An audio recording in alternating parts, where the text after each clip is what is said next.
BMC news live from Kochi Malayalam വാർത്തകൾ നിങ്ങൾക്കായി അവതരിപ്പിക്കുന്നത് Cochin Kalabhavan Angamaly franchise powered by heal life Thottakattukara Nasrath villas and BMC production Angamaly.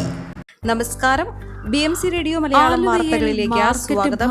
കയ്യേറിയ കച്ചവടക്കാരെ ഒഴിപ്പിക്കാനെത്തിയ വനിതാ ജീവനക്കാർക്ക് വധഭീഷണി. മാർക്കറ്റിന്റെ മുൻവശം മുതൽ സീമാസ് വരെയുള്ള സർവീസ് റോഡിലെ കയ്യേറ്റക്കാരെ ഒഴിപ്പിക്കാനാണ് നഗരസഭ ആരോഗ്യ വിഭാഗം ജീവനക്കാരടക്കം എത്തിയത്. ഒരു വനിതാ ഹെൽത്ത് ഇൻസ്പെക്ടറും 2 വനിതാ ജൂനിയർ ഹെൽത്ത് ഇൻസ്പെക്ടർമാരും നഗരസഭാ തൊഴിലാളികളുമാണ് വാഹനങ്ങൾ ഉൾപ്പെടെ എത്തിയത്.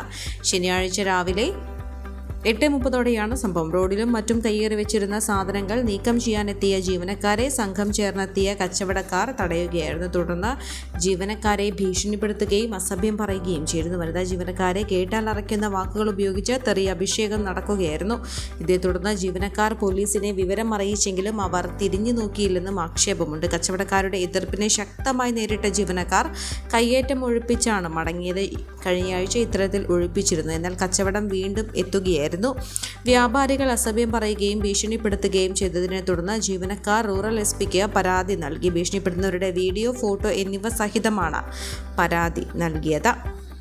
വിദേശത്ത് ജോലി വാഗ്ദാനം ചെയ്ത് തട്ടിപ്പ് നടത്തിയ കേസിലെ പ്രതി പിടിയിൽ. കടവന്ത്രയിലുള്ള സ്പേസ് ഇന്റർനാഷണൽ കൺസൾട്ടൻസി കമ്പനിയിലെ മാനേജറായ ഇടുക്കി മലയിഞ്ചി വേലിക്കകത്ത് ജസ്റ്റിൻ ജോസിനെയാണ് എറണാകുളം ടൗൺ സൗത്ത് പോലീസ് പിടികൂടിയത്.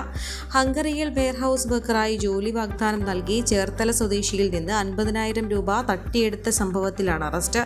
ഹംഗറിയിലേക്കും സ്ലോവാക്യയിലേക്കും 1.5 ലക്ഷം രൂപ തുടക്ക ശമ്പളത്തിൽ വെയർഹൌസ് വർക്കർ, മാനേജർ എന്നീ തസ്തികയിലേക്ക് ജോലി പ്പെടുത്തി കൊടുക്കാമെന്ന് വിശ്വസിപ്പിച്ച് പരസ്യം നൽകിയാണ് പ്രതി തട്ടിപ്പ് നടത്തിയത്.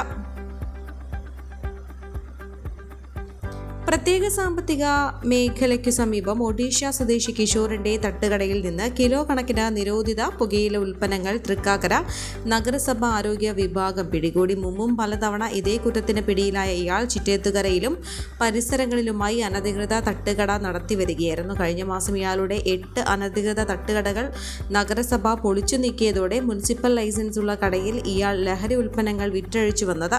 ആർക്കും സംശയം തോന്നാത്ത വിധമാണ് ഇവിടെ പുകയില ഉൽപ്പന്നങ്ങൾ വിറ്റിരുന്നതെന്നും തൃക്കാക്കര നഗരസഭ ആരോഗ്യ വിഭാഗം ഉദ്യോഗസ്ഥർ പറഞ്ഞു. പിടിച്ചെടുത്ത പുകയില ഉൽപ്പന്നങ്ങൾ എക്സൈസ് വകുപ്പിന് കൈമാറുമെന്നും നഗരസഭ ആരോഗ്യ വിഭാഗം അറിയിച്ചു. ഹെൽത്ത് ഇൻസ്പെക്ടർ ധന്യ സൂരജിന്റെ നേതൃത്വത്തിലായിരുന്നു പരിശോധന. തൃക്കാക്കര നഗരസഭാ പരിധിയിലെ അനധികൃത വഴിയോര കടകൾ നീക്കം ചെയ്തതിൽ തീവെട്ടിക്കൊള്ളയെന്ന് ആക്ഷേപം. രാത്രിയിലെ വഴിയോര കടകൾ പൊളിക്കൽ.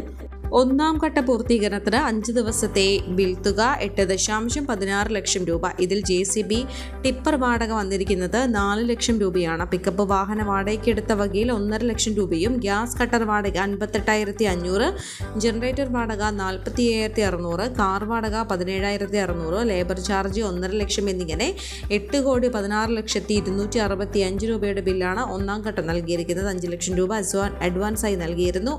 ബാക്കി 3.5 ലക്ഷവും കൂടാതെ 2ാം ഘട്ട പൊളിക്കൽ പ്രവർത്തനത്തിന് 5 ലക്ഷവും അനുവദിക്കണമെന്നാവശ്യപ്പെട്ട് ശനിയാഴ്ച നടക്കുന്ന കൗൺസിലിൽ അജണ്ടയായി ഉൾപ്പെടുത്തിയിട്ടുണ്ട്. ജനുവരി 4, 6, 9, 13, 15 തീയതികളിലായിരുന്നു വഴിയോര കടകൾ നീക്കം ചെയ്തത്. 43 വാർഡുകളിലെയും അനധികൃത വഴിയോര കടകൾ നീക്കം ചെയ്യുന്നതിന് കൗൺസിൽ അംഗീകാരം നൽകിയിരുന്നു. എന്നാൽ ടെൻഡർ നടപടികളില്ലാതെ ഉദ്യോഗസ്ഥർ കരാറുകാരനെയും കൂട്ടി നേരിട്ട് പൊളിക്കാൻ ഇറങ്ങുകയായിരുന്നു.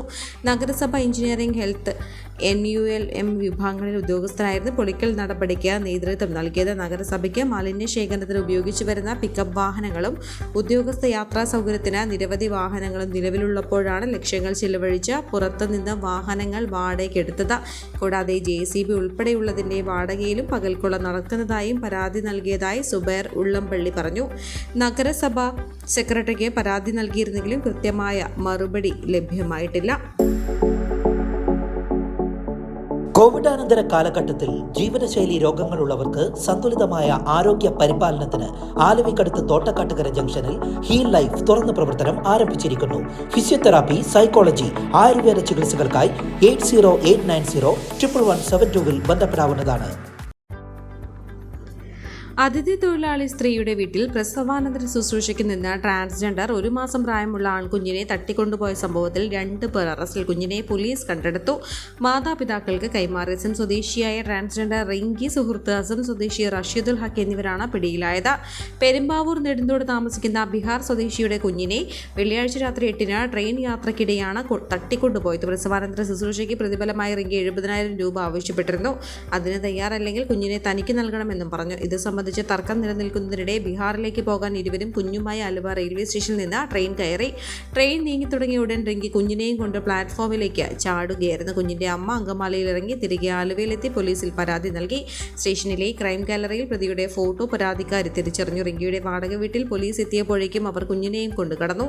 ഊർജിത തിരച്ചിലിനൊടുവിൽ രാത്രി 10-ന് കൊരട്ടിയിൽ പ്രതികൾ സഞ്ചരിച്ച വാഹനം തടഞ്ഞാണ് പിടികൂടിയത്. കുഞ്ഞിനെ തൃശൂരിൽ നിന്ന് അസമിലേക്ക് കൊണ്ടുപോകാനായിരുന്നു ലക്ഷ്യമിട്ടതെന്നും പോലീസ് പറഞ്ഞു. ഡിവൈഎസ്പി ടി ആർ രാജേഷ് അന്വേഷണത്തിന് നേതൃത്വം നൽകി. കോടതിയിൽ ഹാജരാക്കിയ പ്രതികളെ റിമാൻഡ് ചെയ്തു. ഇടുക്കി ബാലഗ്രാമം സർവീസ് സഹകരണ ബാങ്ക് തെരഞ്ഞെടുപ്പിൽ തിരിച്ചറിയൽ കാർഡ് നൽകാനുള്ള ഹൈക്കോടതിയുടെ ഇടക്കാല ഉത്തരവ് പാലിക്കുന്നില്ലെന്ന പരാതിയുമായി എത്തിയ ഹർജിക്കാർ 50,000 രൂപ കോടതി ചെലവ് നൽകണമെന്ന് ഹൈക്കോടതി. 16-ന് നടക്കുന്ന തെരഞ്ഞെടുപ്പ് തടസ്സപ്പെടുത്താൻ മനഃപൂർവ്വമായ ശ്രമവും കോടതിയെ തെറ്റിദ്ധരിപ്പിക്കാനുള്ള നീക്കവുമാണ് നടത്തിയതെന്ന് വിലയിരുത്തിയാണ് നടപടി. കേരള മീഡിയേഷൻ ആൻഡ് കൗൺസിലേറ്റേറ്റ് സെന്ററിന് ഒരാഴ്ചയ്ക്കുള്ളിൽ 50,000 രൂപ നൽകാനാണ് justice Amit Rawal, justice KV Jayakumar എന്നിവരുൾപ്പെട്ട ഡിവിഷൻ ബെഞ്ച് നിർദ്ദേശം നൽകിയത്. ബാങ്ക് തെരഞ്ഞെടുപ്പിൽ തിരിച്ചറിയൽ കാർഡ് നൽകാൻ ചീഫ് എക്സിക്യൂട്ടീവ് ഓഫീസർക്ക് ഹൈക്കോടതി നിർദ്ദേശം നൽകിയിരുന്നു. എന്നാൽ ഇത് പാലിക്കുന്നില്ലെന്ന് പരാതിപ്പെട്ട അംഗമായ അബ്ദുൾ മജീദ് ഉൾപ്പെടെ 15 പേരാണ് കോടതിയെ സമീപിച്ചത്. ഈ വാർത്തയോടുകൂടെ BMC റേഡിയോ മലയാളം വാർത്തകൾ സമാപിക്കുന്നു. നന്ദി, നമസ്കാരം.